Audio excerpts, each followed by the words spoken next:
தங்களுடைய வாழ்க்கையில் எத்தனை பேர் இந்தியாவில் கரெக்டாக எக்ஸாக்டாக இந்தியன் மேப்பை பார்த்துருப்பீங்க. சிட்டிசன் படத்தில் அத்திப்பட்டி அப்படிங்கிற ஒரு கிராமம் எப்படி காணாமல் போச்சுதோ அதே போல் நம்ம இந்தியாவிலையும் இந்தியா மேப்பில் இருந்தே ஒரு ஊர் காணாமல் போயிருக்குது.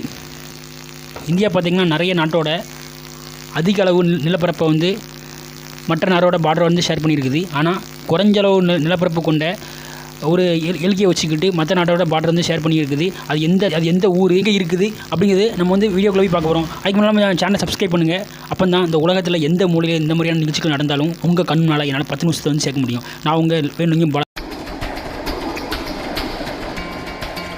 தனுஷ்கோடி. இது பார்த்திங்கன்னா தமிழ்நாட்டில் நம்ம ராமேஸ்வரம் பக்கத்தில் இருக்கிறது தான் தனுஷ்கோடி. இது ராமேஸ்வரத்துலேருந்து பார்த்திங்கன்னா எக்ஸாக்டாக 28 கிலோமீட்டர் தூரத்தில் இருக்குது. இதில் பார்த்திங்கன்னா வந்து ராமேஸ்வரத்தில் பார்த்திங்கன்னா 1988ஆம் ஆண்டு ராஜீவ்காந்தி அவர்கள் கட்டப்பட்டதான் வந்து பார்த்திங்கன்னா வந்து இந்த பாலம், அது ராமேஸ்வரத்துலேருந்து அந்த கடற்கரை பாலம். அப்புறம் பார்த்திங்கன்னா வந்து 1914 அந்த மாதிரியான காலகட்டத்துலேருந்து பார்த்திங்கன்னா வந்து பாம்பன் பிரிட்ஜை வந்து ஆங்கிலேயர்கள் அவருக்கு வந்து போட்டாங்க. இது வந்து போட்டு கொடுத்தது யாருன்னு பார்த்திங்கன்னா வந்து ஒரு ஜெர்மன் பொறியாளர் தான் சொல்லணும். ஸோ அந்தளவு வந்து நேர்த்தியாக போட்டிருக்காப்புல. அதை நான் இதை எதுக்கு சொல்கிறேன்னு, தனுஷ்கோடி பார்த்திங்கன்னா இன்றைக்கி நிறைய பேத்துக்கு வந்து தெரியுறதே கிடையாது. ஏன்னா அந்தளவு அதோடைய விட்டது அழிஞ்சிருச்சுன்னு தான் சொல்லணும். ஏன்னா வந்து 1964ஆம் ஆண்டு டிசம்பர் 17 செவ்வாய்க்கிழமை நைட்டு 12 மணிக்கு நடந்த அந்த ஒரு இயற்கை பேரழிவால் வந்து தனுஷ்கோடி ஃபுல்லாகவே அழிஞ்சிருச்சு.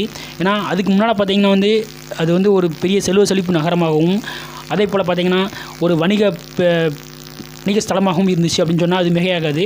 ஏன்னா ஆங்கிலேயர் வந்து பார்த்திங்கன்னா வந்து இந்தியாவை வந்து ஃபஸ்ட்டு வந்து ஆண்டுகிட்டு இருக்கும்போது நிறைய வந்து வாணிப நகரங்களை வந்து அவங்க வந்து நோக்கி வந்து என்ன பண்ணியிருந்தாங்கன்னா வந்து நிறைய வந்து அமைச்சிருந்தாங்க. அதுக்கு பார்த்திங்கன்னா வந்து சென்னை அப்புறம் கொல்கத்தா நிறைய இடங்களை வந்து தேர்வு செஞ்சுருந்தாங்க. ஆனால் முக்கியமாக பார்த்திங்கன்னா வந்து தமிழ்நாட்டையும் வந்து அவங்க வந்து ஸ்ரீலங்காவையும் இணைக்கிறதுக்கு என்ன பண்ணியிருந்தாங்கன்னா வந்து சென்னையிலேருந்து என்ன பண்ணியிருந்தாங்கன்னா வந்து ஒரு இரும்பு சாலை போட்டிருந்தாங்க. சென்னையிலேருந்து வந்து ட்ரெயின் கூட விட்டுருந்தாங்கன்னு சொல்லலாம். அது பார்த்திங்கன்னா வந்து சென்னைக்கும் ஸ்ரீலங்காவுக்கும் பார்த்திங்கன்னா வெறும் 80 ரூபா தான் அந்த காலத்தில் டிக்கெட்டு. அது வந்து அந்த ட்ரெயின் பார்த்திங்கன்னா வந்து சென்னையிலேருந்து கிளம்பி தனுஷ்கோடி வரை வரும். அதுக்கப்புறமாட்டு பார்த்திங்கன்னா ஒரு சின்ன ஒரு திருப்புச்சீட்டு மாதிரி கொடுப்பாங்க. அது மூலமாக நம்ம என்ன பண்ணுவோம்னா வந்து அந்த திருப்புச்சீட்டை வாங்கிட்டு போட் மூலமாக வந்து நம்ம வந்து ஸ்ரீலங்காவில் இருக்கிற ஒரு இடத்த போய் சென்றடையணும். அது வந்து கொலம்பா போய் சென்றடையும். ஸோ அதான் பார்த்திங்கன்னா வந்து ஒரு இதாக இருந்துச்சு. ஆனால் அதுக்கு வந்து 80 ரூபீஸ் தான் சார்ஜ் பண்ணியிருந்தாங்க. ஸோ அந்தளவு பார்த்திங்கன்னா வந்து எதுக்கு வந்து பார்த்திங்கன்னா வந்து ஒரு மினி சிங்கப்பூர் அப்படின்னு சொல்கிற அளவுக்கு வந்து அந்த தனுஷ்கோடியில் வந்து எல்லாமே இருந்துருச்சு.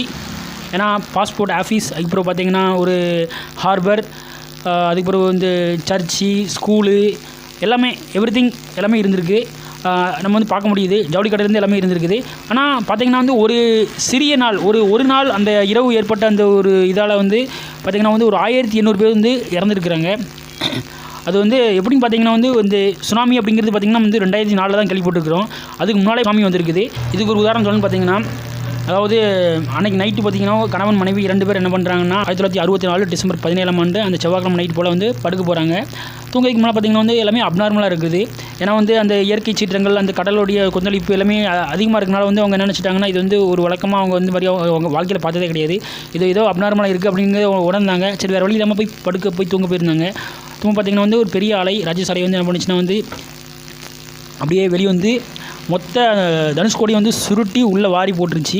அவங்க 2 பேர் என்ன பண்ணியிருந்தாங்கன்னா அவங்களுக்கு தெரியுது, வாயிலாம் ஃபுல்லாக மண் தண்ணி அப்படியே வந்து அவங்களை சுருட்டி ஒரு பாறையில் கொண்டு போய் அடிக்குது. அவங்க மயக்கமாக ஆகிறாங்க. அப்புறம் கொஞ்ச நாள் கழித்து வந்து பார்த்திங்கன்னா வந்து காலையில் வந்து சூரியன் உதிக்குது. 2 பேரும் வந்து அந்த ஒரு பாறையில் போய் தஞ்சம் புகுந்து அப்படியே இருக்கிறாங்க. சுற்றி பார்த்தா வந்து எல்லாருமே இறந்துருக்குறாங்க. பார்த்திங்கன்னா வந்து அவங்க சொந்தக்காரங்க, தெரிஞ்சவங்க, தெரியாதவங்க எல்லாருமே இறந்துருக்குறாங்க. இதில் வேறு இன்னொரு இன்சிடென்ட் நடந்திருக்குது. அதே நாள் பார்த்திங்கன்னா நைட்டு போல் என்னாச்சுன்னா வந்து அந்த தனுஷ்கோடிக்கு வரக்கூடிய ட்ரெயின் வந்து வந்திருக்குது. இது பார்த்திங்கன்னா ராமேஸ்வரத்தில் இருந்து இந்த பாம்பன் பிரிட்ஜ் அது வந்து கடந்து வரும்போது பார்த்திங்கன்னா சிக்னல் கட்டாயம் இருக்குது. சிக்னல் கட்டான கவர்மெண்ட்டு பைலட் என்ன பண்ணியிருக்காரு, ட்ரெயின் பைலட்டு சரின்னு சொல்லிட்டு சிக்னல் ஏதோ கோளாறு கொடுக்கணும்னு சொல்லிட்டு கிராஸ் பண்ணி போயிருக்கிறாரு.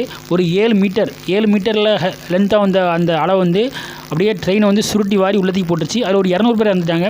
அதே போல் வந்து இதில் வந்து அந்த அன்றைக்கி நைட்டு ஏற்பட்ட அந்த தனுஷ்கோடியில் ஏற்பட்ட அந்த அலையோடைய சீற்றத்தோடைய பார்த்திங்கன்னா வந்து 26 மீட்டர் ஹைட்டில் வந்துருக்குது. அதே பார்த்திங்கன்னா வந்து 240 km/h ஸ்பீடில் அந்த புயல் காற்றோடைய வேகம், அதாவது சைக்ளோன் சொல்கிறோம்ல, அதோடைய வேகம் வந்திருக்குது. அது பார்த்திங்கன்னா வந்து இது வந்து இந்த 240 km/h அப்படிங்கிறது வந்து சென்னையிலேருந்து கன்னியாகுமரிக்கு நம்ம ஒரு ட்ரெயின் விட்டோம்னா அதே ஸ்பீடில் விட்டோம்னா 2 மணி நேரத்தில் வந்து சேர்ந்துரும் அந்தளவு ஸ்பீடு. ஸோ அப்படிங்கும்போது வந்து அந்த நகரம் ஃபுல்லாக வந்து எல்லாமே வந்து தண்ணியில் அடிச்சுட்டு போய் ஒரு சில நீச்சல் தெரிஞ்சவங்க மட்டும் என்ன பண்ணாங்கன்னா வந்து நிறைய பேர்த்தை காப்பாற்றினாங்க. அதை பார்த்திங்கன்னா வானொலியில் ஒர்க் பண்ணவங்க ஒரு 4 பேர் என்ன பண்ணியிருக்காங்கன்னா வந்து அங்கே இருந்திருக்காங்க. அதனால் வந்து அந்த இதில் உள்ள நியூஸ் வந்து அப்பப்போ வந்து அப்டேட் பண்ணிகிட்டே இருந்திருக்காங்க. ஆனால் அவங்களுக்கும் பார்த்திங்கன்னா ஒரு சில நேரத்தில் வந்து இந்த சைக்ளோனுடைய அந்த அளவு அதிகமாகும்போது என்ன ஆகுதுன்னா வந்து அவங்களால இருக்க முடியல, சரி பண்ண முடியல. ஸோ அவங்களும் தப்பிச்சு வராங்க. இப்படி தான் நியூஸ் வந்து பார்த்திங்கன்னா மெல்ல மெல்ல வந்து தெரிய ஆரம்பிக்குது.